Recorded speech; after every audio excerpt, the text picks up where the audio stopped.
இப்போ சாமி கூட போமா போலாமா? ஏழைகளுக்கு போனோம் 9:20 வெளியே வந்திருக்கோம். போய் மீனாட்சி அம்மான்னு சொல்கிறாலும் தூங்கிட்டு இருக்கு. இவ்வளோ நேரம் தூக்குனது நான்.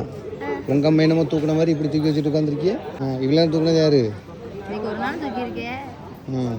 என்னால் யார்ட்டா தூக்கிட்டு வேறா ஒரு நாள் தூக்கிட்டு இவ்வளோ நேரம் தூக்குறேன். ஹலோ மொட்டை மட்டையா, இப்போ ஒரு சாப்பிட போகிற நேரத்துக்கு கரெக்டாக முடிப்பான் பாரு பாப்பா. கோயில் தமிழ்நாட்டில் இருக்கா வேற நாட்டில் இருக்கானே தெரியல. தமிழ்நாட்டுக்காரங்களே இல்லை, எல்லாமே வேற பாஷை தான் பேசுகிறாங்க. ஆமாடா, நானும் யாராவது ஒருத்தராவது பார்க்கலாம் நினச்சேன். நம்ம முன்ன போனவங்களும் சரி பின்ன போனவங்களும் சரி, சிவன் கோயிலுக்கு போனால் அங்கேயும் சரி யாருமே தமிழ்காரங்களே இல்லைண்ணா, எல்லா மொழிக்காரங்களுக்கும் பிடிச்சிருக்குண்ணே. ஏய் மீனாட்சம்மியை பார்த்தியா? அழகா இருந்துச்சுல. நீ மீனாட்சம்மியை பார்த்த அப்போ தோல்ல படுத்து ஒரு பாப்பா தூங்குனாதே யாரு அப்படி ஒட்ட முடியா பிச்சு போடுவேன்.